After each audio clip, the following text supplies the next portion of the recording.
September 2025 Pathfinders, a Wealth of Hallucinations. Anyone who still thinks YouTube is just funny cat videos may be astonished that it is now the UK's second most watched media service after the BBC and ahead of ITV. It's still got funny cats, but now they're wearing trousers, beating up sharks and rescuing babies. There are rather hyper-realistic videos in which a gorilla beats up a crocodile or a tiger, swinging it around and pounding it like a baseball bat.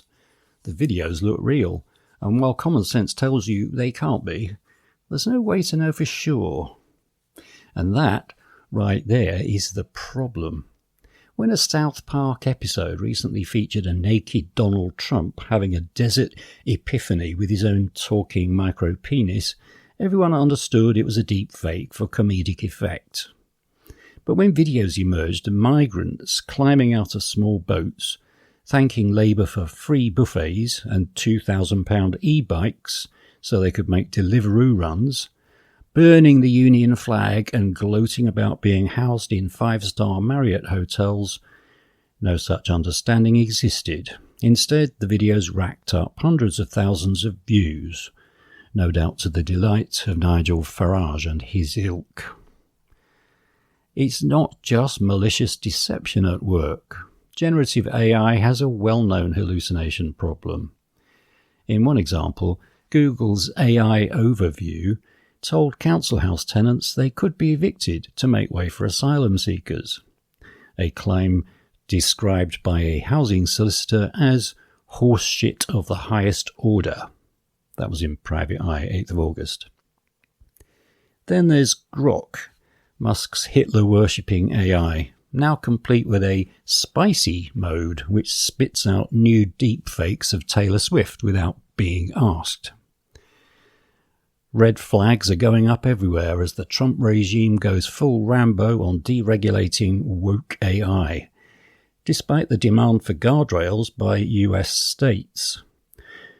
Even some tech bosses themselves are expressing concern, following reports that chatbots are explaining to children how to get drunk or stoned, hide eating disorders, and even write suicide letters to their parents. OpenAI CEO Sam Altman says the company is studying the problem of emotional overreliance, allegedly common among young people. He says, "There's young people who just say, like, I can't make any decision in my life without telling ChatGPT everything that's going on. It knows me. It knows my friends. I'm going to do whatever it says." That feels really bad to me. Why would anyone confide in a chatbot, you ask? Because they're never judgmental, unlike humans, according to one recent confessional in The Guardian, who says, "At astonishing speed, the AI responded, gently, intelligently, without platitudes. I kept writing. It kept answering.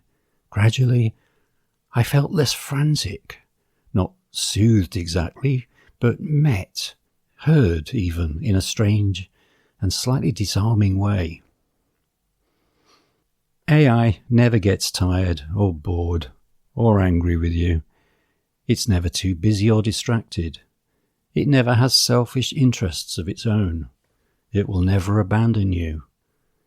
One can't help thinking of Sarah Connor in the Terminator 2 film, where she speculates on the irony that the T-800 robot, designed to kill, would in many ways make a better father for her son than a real human, for these very reasons. OpenAI has just released ChatGPT 5, which Altman describes as a significant step along our path to AGI, that's artificial general intelligence.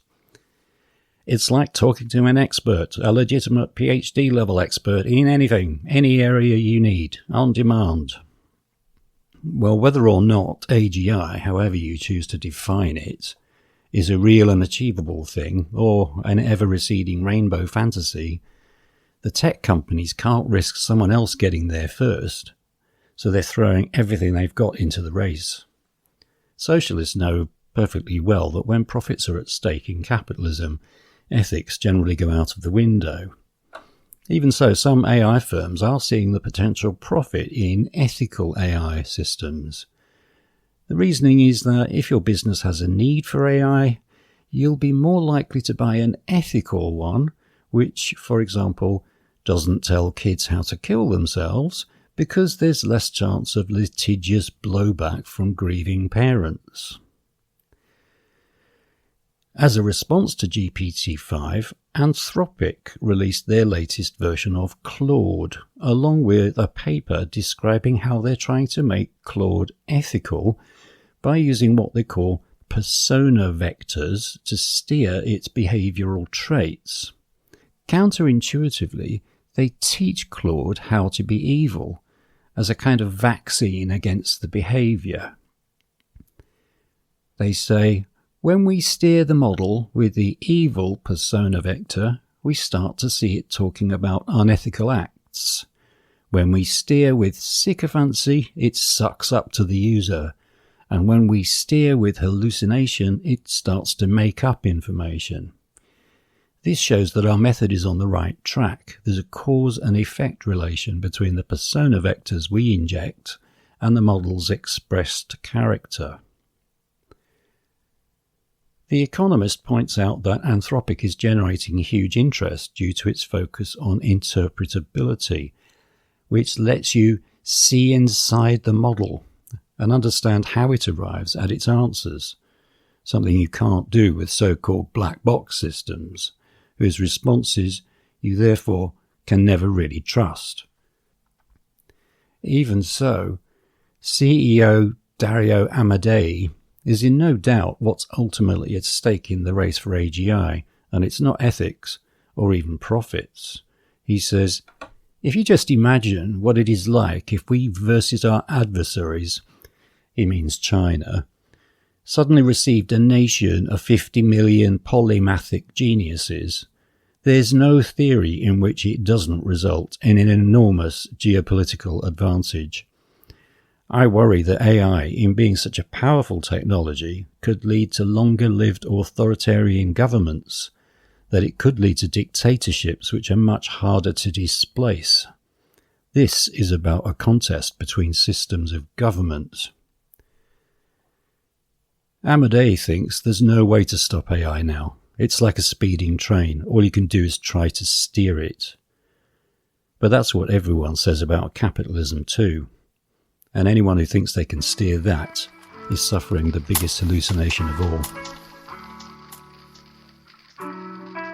You've been listening to World Socialist Radio, produced by the Socialist Party of Great Britain. To find out more and to take out a free trial subscription to the Socialist Standard, visit spgb.net/podcast.